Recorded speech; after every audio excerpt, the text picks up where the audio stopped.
China just made a move that changes everything, not in the South China Sea, not in trade negotiations, not in technology competition, in gold markets.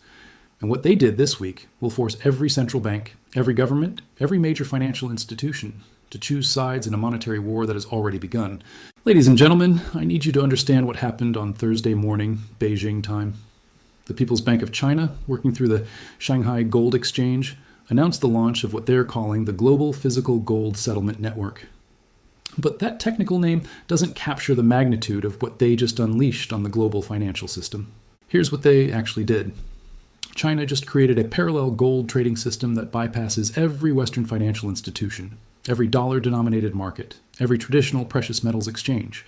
They built the infrastructure for nations to trade gold directly, settle payments in gold, and conduct international commerce using physical metal instead of paper currencies. But that's not the shocking part. The shocking part is who signed up. In less than 72 hours after the announcement, 37 nations committed to participating in the Chinese gold network. Not just allies, not just developing countries, major economies that have been integrated into Western financial systems for decades. Russia was expected. Iran was predictable. But when Saudi Arabia, the UAE, Brazil, India, South Africa, Indonesia, Malaysia, Thailand, and Turkey all announced their participation within the same week, the geopolitical implications became clear. China just assembled a gold-backed alternative to the dollar system, and it includes countries representing over 60% of global GDP. The Saudi announcement was particularly devastating to Western monetary control. Crown Prince Mohammed bin Salman personally endorsed the gold network during a televised ceremony in Riyadh, stating that the kingdom would begin accepting gold settlements for oil sales to participating nations within 90 days. When the world's largest oil exporter officially abandons the petrodollar system, the foundation of American monetary dominance cracks audibly. The United Arab Emirates followed with an even more aggressive commitment. Dubai's financial authorities announced they would establish the Middle East's largest gold storage and settlement facility, capable of handling over 10,000 tons of physical metal. They're positioning to become the regional hub for China's network, competing directly with London's traditional role in global gold markets. Brazil's participation surprised Western analysts, who expected Latin American resistance to Chinese monetary influence. But President Lula da Silva announced that Brazil would use gold settlements for all soybean and iron ore exports to China, representing over $40 billion in annual trade that will bypass the dollar system entirely. India's decision created the most immediate market impact. The Reserve Bank of India committed to converting 20% of their foreign exchange reserves from dollars to gold certificates in the Chinese network over 18 months. When the world's largest gold consumer officially endorses China's system, global demand dynamics shift permanently. The mechanism is elegant and devastating to Western monetary control. Participating nations deposit physical gold into secure storage facilities managed by the Shanghai Gold Exchange. They receive digital certificates representing exact quantities of physical metal. These certificates can be transferred instantly between central banks, corporations, or governments to settle trade balances, commodity purchases, or debt obligations. Think about what this means. A country like India can now buy oil from Russia, pay with gold certificates backed by actual metal stored in Shanghai, without touching the dollar system, without using Western banks, without any exposure to American sanctions or European financial regulations. China just made Western monetary control optional instead of mandatory. The timing isn't coincidental. This gold network launched exactly 1 week after Western central banks coordinated their emergency interventions in silver markets. Exactly 2 weeks after major Western banks announced their shift toward physical asset backing. Exactly 1 month after institutional money began fleeing traditional paper assets. China watched the West's financial system show signs of stress and decided to accelerate the timeline for dollar replacement. They didn't wait for the next crisis. They created the alternative while Western institutions were distracted by their own internal contradictions. But the most brilliant aspect of China's strategy is how they solved the trust problem that has prevented previous alternative monetary systems from succeeding. Other countries don't have to trust Chinese currency. They don't have to trust Chinese government promises. They only have to trust that gold is gold and that the Shanghai Gold Exchange can accurately weigh and store physical metal. By building their system around physical gold rather than yuan-denominated digital payments, China eliminated the credibility issues that limited previous attempts to challenge dollar dominance. Gold has been trusted as a store of value for 5,000 years across every culture, every empire, every monetary system. No one questions whether gold will be valuable tomorrow. The Western response has been swift and panicked. Within 24 hours of China's announcement, Federal Reserve officials held emergency conference calls with European central bank governors, Bank of England executives, and Bank of Japan leadership. Internal communications, leaked through congressional banking oversight processes, show Western central bankers discussing what they call containment strategies. The Federal Reserve's internal strategy documents reveal 3 potential response options, none of them encouraging. Option 1, attempt to crash gold prices through massive paper gold sales on Western exchanges, risking the destruction of American gold mining companies and validation of China's claims about Western market manipulation. Option 2, create a competing Western gold settlement network, requiring unprecedented coordination between nations that can't agree on basic monetary policy. Option 3, accept the transition and attempt to negotiate favorable terms for American participation in China's system. Federal Reserve Chair Jerome Powell reportedly favors option 3, understanding that fighting China's gold network directly would accelerate the dollar's decline. But Treasury Secretary Yellen and Defense Secretary Austin are pushing for more aggressive responses, viewing China's monetary challenge as a national security threat requiring economic warfare rather than financial accommodation. The European Central Bank faces different but equally difficult choices. ECB President Christine Lagarde has been conducting quiet negotiations with Chinese monetary authorities about potential European participation in the gold network, while simultaneously coordinating with the Federal Reserve on containment strategies. European central bankers understand they cannot afford to be excluded from both American and Chinese monetary systems. The Federal Reserve's immediate concern isn't the loss of individual transactions, it's the precedent. If major oil-producing nations can sell energy for gold instead of dollars, if major manufacturing economies can buy commodities with gold instead of dollars, if large populations can conduct international commerce without dollars, then dollar demand collapses structurally, not cyclically. The European Central Bank faces an even more complex challenge. European nations depend heavily on Chinese manufacturing and Russian energy. If those trade relationships can be conducted through China's gold network, European countries face pressure to choose between maintaining transatlantic financial integration or accessing the resources they need for economic survival. Japan's position is particularly precarious. Their economy depends on importing raw materials and energy, while exporting manufactured goods to China and throughout Asia. If their major trading partners shift to gold-based settlement systems, Japan must either join the Chinese network or watch their economic relationships deteriorate. But the most telling response came from an unexpected source. The Bank for International Settlements, the central bank of central banks, issued an emergency research note warning about what they called systematic monetary fragmentation. When the institution that coordinates global central bank policy starts warning about systematic fragmentation, the system is already fragmenting. The gold markets themselves are responding exactly as you'd expect. Physical gold prices have disconnected from paper gold futures in ways not seen since the London gold pool collapse in 1968. The Shanghai Gold Exchange is trading at premiums of $15 to $20 per ounce above New York and London markets, creating arbitrage opportunities that can't be exploited because the metal is flowing toward the Chinese system, not away from it. Gold mining companies are receiving unprecedented demand from central banks and sovereign wealth funds seeking to secure future production. But the demand isn't coming from traditional Western buyers. It's coming from participants in China's new network who understand they need physical metal to back their participation in the post-dollar trading system. The transformation of the mining industry is happening with stunning speed. Barrick Gold, the world's second largest gold producer, announced this week that over 60% of their 2026 production has already been contracted to central banks participating in China's network. They're not selling gold to commodity traders or jewelry manufacturers anymore. They're selling directly to sovereign entities building strategic reserves. Newmont Corporation, America's largest gold producer, faces a strategic crisis. Their Nevada operations could supply physical backing for American participation in global gold networks, but current U.S. policy prevents them from dealing directly with Chinese monetary authorities. They're caught between serving American strategic interests and maximizing shareholder value in a rapidly changing market. African gold producers are experiencing the most dramatic impacts. Ghana, Mali, Burkina Faso, all major producers working through Chinese-controlled mining operations, have committed their entire 2026 output to China's settlement network. They're not just selling gold to China, they're essentially backing their national economic strategies with their mineral wealth. Canadian mining companies face unique pressures as American allies operating in a North American integrated economy, but competing globally against Chinese-backed operations that offer premium pricing for strategic metal supplies.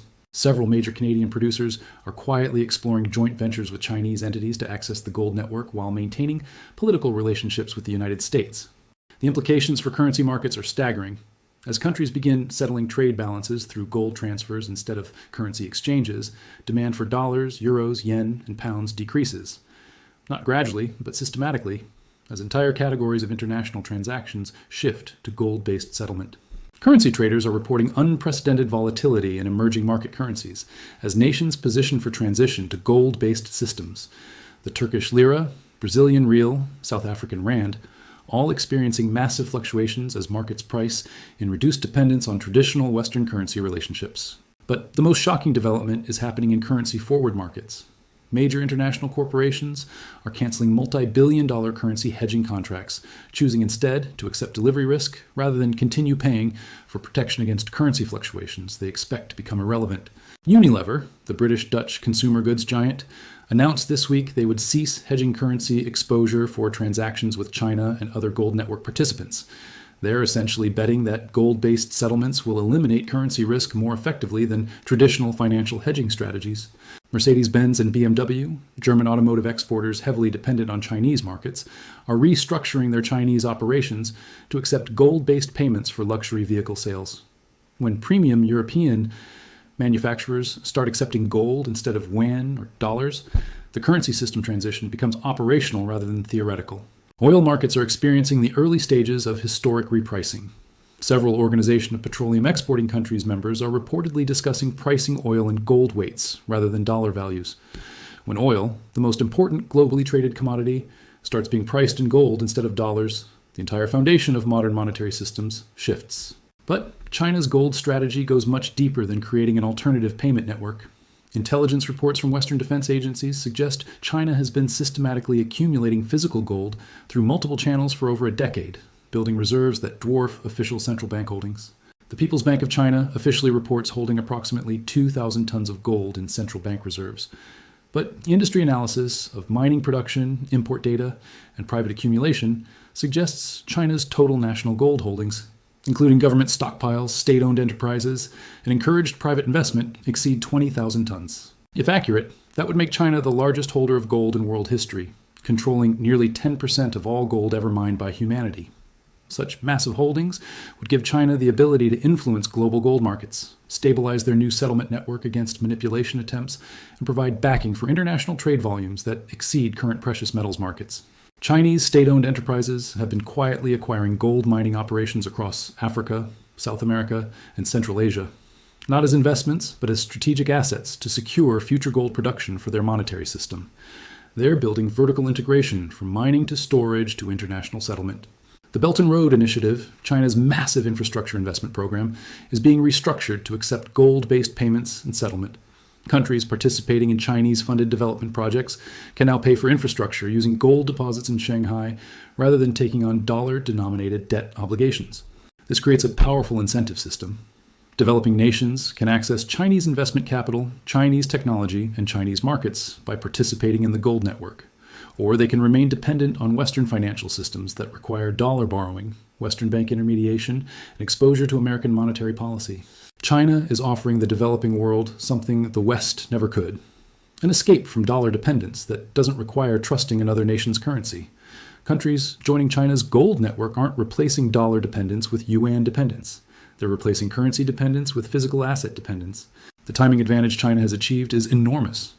While Western central banks spent decades building systems based on fiat currency management, debt creation, and paper asset manipulation, China quietly built systems based on physical asset accumulation, production capacity, and real wealth creation.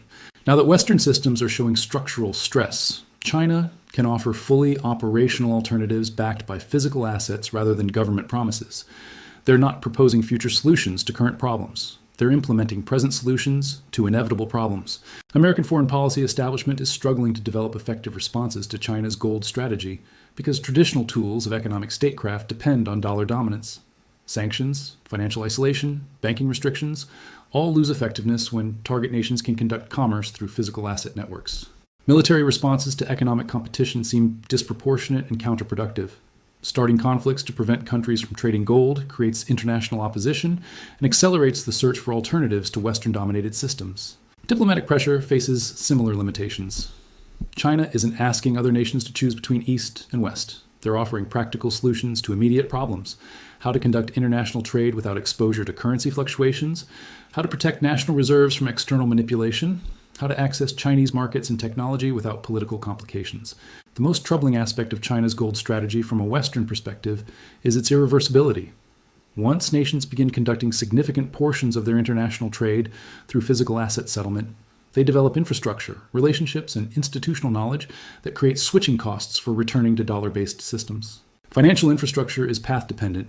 The first-mover advantage in establishing alternative monetary networks creates network effects that become stronger over time. As more nations join China's gold system, it becomes more valuable for other nations to join, creating a virtuous cycle for participants and a vicious cycle for non-participants. The wealth transfer implications are historic. For 70 years, dollar dominance allowed the United States to export inflation, import goods at below market prices, and finance government deficits through foreign central bank purchases of treasury bonds. As nations shift to gold-based trade settlement, those advantages disappear. China's gold strategy doesn't just challenge American monetary supremacy, it challenges the entire post-World War II international economic order, built around Western financial institutions, dollar-denominated trade, and American economic leadership. The European Union faces existential questions about their relationship with both China and the United States. European nations need Chinese manufacturing and technology, but they also need American security guarantees and market access. China's gold network offers economic benefits while potentially creating political complications. Japan and South Korea, America's closest Asian allies, face similar dilemmas multiplied by geographic proximity to China and deeper economic integration with Chinese supply chains. They must choose between political alignment with the United States and economic optimization through Chinese gold networks. The developing world faces no such dilemmas. China's gold system offers them access to the world's largest manufacturing economy, the world's largest consumer market, and the world's most extensive infrastructure investment program, all without the political conditions traditionally attached to Western economic integration. For individual nations, joining China's gold network represents a rational response to changing global economic realities. But collectively, those individual rational decisions are creating a new global monetary order that relegates Western currencies to regional rather than international roles. The transformation isn't happening through dramatic market crashes or geopolitical conflicts. It's happening through quiet, practical decisions by central banks, corporations, and governments who recognize that China's gold-backed alternative offers superior stability, lower costs, and reduced political risk compared to traditional Western financial systems. China's latest gold play isn't just rewriting the global financial order. It's demonstrating that the global financial order was always temporary, always dependent on American economic supremacy, always vulnerable to practical alternatives backed by physical assets rather than political promises. The question isn't whether China's gold strategy will succeed. The question is how quickly other nations will recognize that joining the Chinese system offers them better prospects than defending a Western system that no longer serves their interests. The rewriting has already begun. The only choice left is which system to write the future in, paper or gold.